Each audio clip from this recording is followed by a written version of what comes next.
Bueno, sí, efectivamente, el día de hoy, con la ayuda de Dios, el apoyo de los miembros del COCODE, se inician los trabajos de mejoramiento de este camino, en el cual pues se pretende disminuir la pendiente en este sector y pues estamos ya a pocos minutos de dar inicio a estos trabajos. ¿Este proyecto consiste en carrileras o es prácticamente una conformación? Es la conformación y disminuir la pendiente, que es en donde los vecinos de Pamezabal primero, Pamezabal tercero han tenido problemas en los últimos años, debido a que la pendiente es muy inclinada y esto hace que cuando los microbuses vienen cargados pues se les hace difícil el poder ascender, así que se va a iniciar con los trabajos para poder disminuir esta pendiente. Pues fíjese que nosotros somos el grupo de transportistas de Pamezabal primero y tercero y desde tiempos andamos sufriendo con el motivo de la carretera, pues de que no se encuentra en buenos estados, y en este momento pues le agradecemos al alcalde pues que nos mandó las máquinas para hacer un arreglo a la carretera y va a ser beneficio para nosotros. ¿Qué comunidades conecta esta carretera? Pamezabal primero y tercero.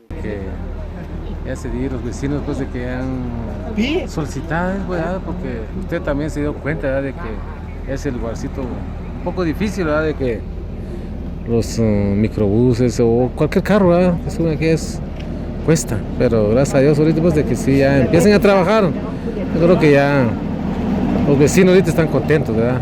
Sí, peor invierno usted casi no sale uno ahí, tiene que salir unos carros dobles, pero así carros en sí casi no, ya no pueden salir. ¿Cuáles son? Aquí tiene que ir los Pamezabal tercero, Pamezabal primero, una parte de segundo Pamezabal también agarra aquí también. Como aquí, tanto los COCODE, todo pues de que, usted sabe pues de que el señor alcalde, ¿verdad? De que no lo va a dejar ninguna comunidad, así como yo digo los vecinos ahorita, ¿verdad? De que nosotros sabemos bien a cada comunidad qué necesidad hay, ¿verdad? Y gracias a Dios vamos logrando, ¿verdad? Sí, poco a poco, pero ahí vamos